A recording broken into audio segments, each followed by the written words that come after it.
Selamat siang Bapak, selamat siang teman-teman semua. Pada siang hari ini saya akan menjelaskan buku yang berjudul Kesehatan dan Pekerjaan Sosial. Buku ini merupakan buku pengganti ujian UTS.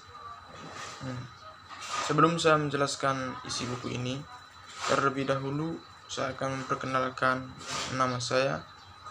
Nama lengkap saya adalah Benedictus Vanterenus Lodi, NIM 16230300043, jurusan Sosiologi semester 9. Nah, pada kesempatan ini saya akan menjelaskan menurut pengetahuan saya mengenai tentang isi buku ini yang berjudul Kesehatan dan Pekerjaan Sosial. Untuk tidak memperpanjang waktu, langsung saja saya akan menjelaskan buku ini. Sepanjang sejarah, pekerjaan sosial telah memainkan peran yang signifikan dalam perubahan perawatan kesehatan sistem pengantaran. Dari pergerakan rumah permukiman hingga saat ini, pekerjaan sosial profesional adalah bagian penting dari struktur perawatan kesehatan. Melayani individu yang beragam tentang seluruh hidup, berlatih dalam berbagai pengaturan perawatan kesehatan, mengadvokasi untuk meningkatkan akses, menangani kebutuhan yang terus meningkat dari populasi yang paling rentan. Pembahasan ini menyorot riwayat kesehatan dan pekerjaan sosial, termasuk peran pekerjaan sosial saat bekerja dengan populasi yang beragam. Ini menggarisbawahi kontribusi unik yang dibuat pekerja sosial dan tantangan yang mereka hadapi dalam sebuah praktik kebijakan dan penelitian.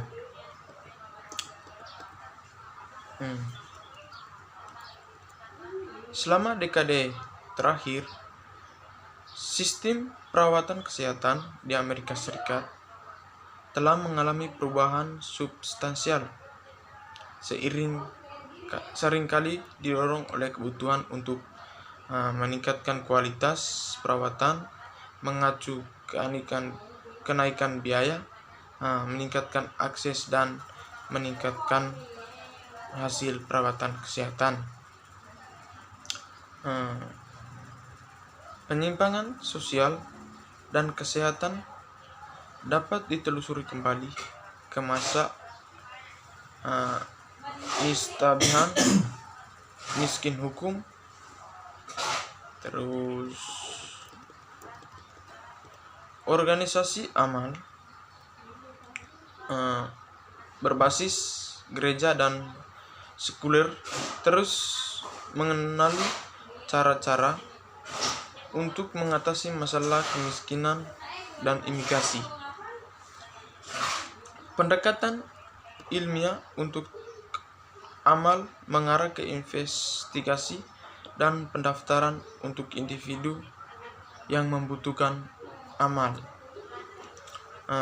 Pada tahun 1877, yang pertama di Amerika, Charity Organization Society atau COS didirikan di Buffalo, New York. COS tumbuh di seluruh negeri sebagai tanggapan lebih lanjut terhadap institusi.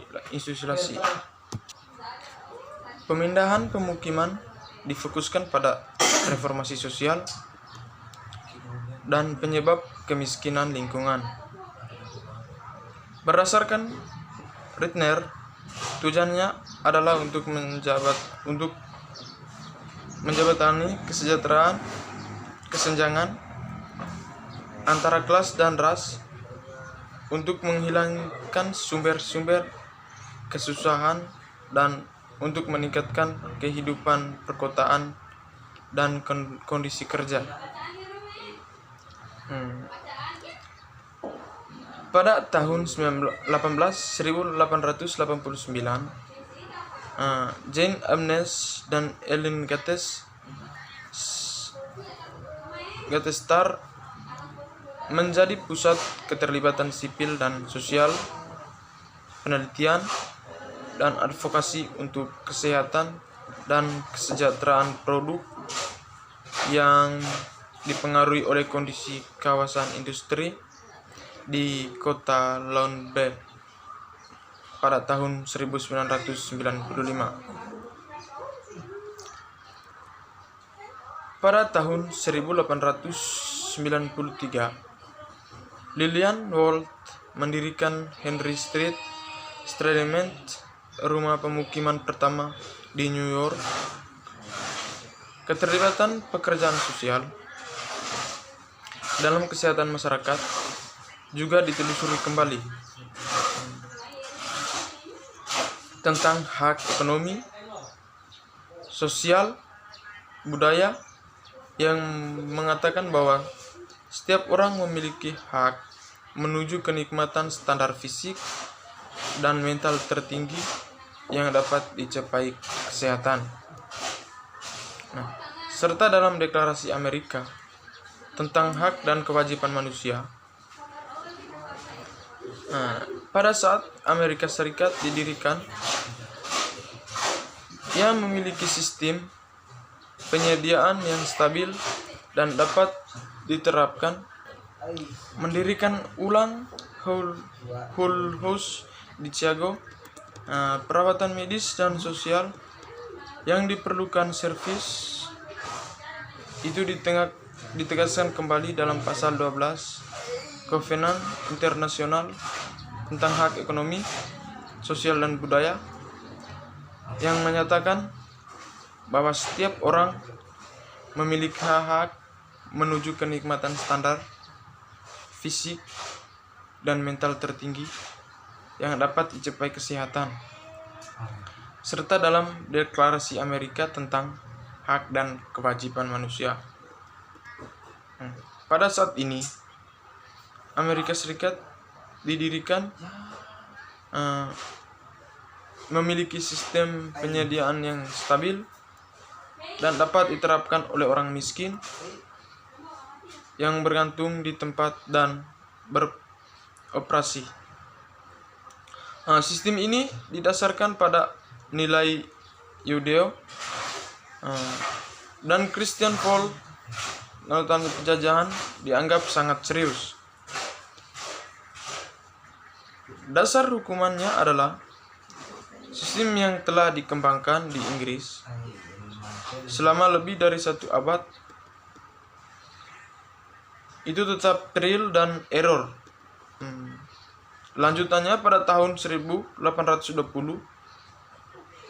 yang sama ketika Putri Lady Betes Rodi lahir di sirkuit maksudnya lahir di Squid Port Island dan anak lain dari William Fels. Tidak seperti Rod yang tampaknya begitu diberkati dengan kesehatan yang baik. Fels sakit sejak kecil, usia 6 tahun dia didiagnosa mengalami radang rematik, radang sendi yang menyebabkan nyeri hebat dan membatasi mobilitas. Ini semua mengacu pada permasalahan tentang bagaimana kesehatan dan pekerjaan sosial dapat diterapkan dengan baik di Amerika. Karena pada dasarnya tugas utama yang dimiliki pemerintah adalah menjaga dan bagaimana kesehatan dan pekerjaan sosial tetap diperhatikan agar tidak terjadi penyelewengan dalam mengatasi permasalahan sosial yang berkaitan dengan kesejahteraan dan pekerjaan sosial.